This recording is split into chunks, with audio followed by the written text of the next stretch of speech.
வணக்கம் அன்பு நெஞ்சங்களே. ஓம் ஜாலகால ராழியை சத்தகே மகாசக்தி சதிமகி தன்னோ காளி பிரச்சோதயாத். இன்றைய பதிவு கொடி சுற்றி பிறத்துதல் அல்லது மாலையிட்டு குழந்தை பிறக்கிறது என்று ஒரு சொல்கிறார்கள். இதனால் மாமனுக்கு ஆகாது என்று சொல்கிறார்கள்.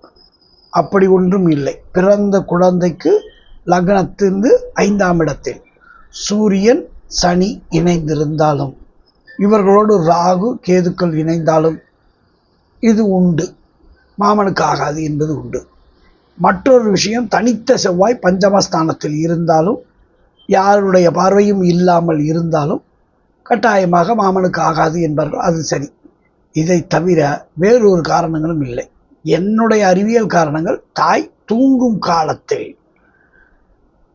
கால் மடக்கி அதிகமாக குறுகி படுத்து தூங்கிய பெண் குழந்தைகளுக்குத்தான் கொடி சுற்றி பிறக்கிறது, அல்லது வயிற்றில் சதா சர்வகாலமும் சுற்றி கொண்டு கர்ப்பவாசத்தில் இருக்கும் குழந்தை சுற்றி கொண்டே இருக்கிறது என்று சொன்னால் அதற்கான காரணம் 2 காரணங்கள் மட்டுமே அறிவியலில் இருக்கிறது. நன்றி நெஞ்சங்களே.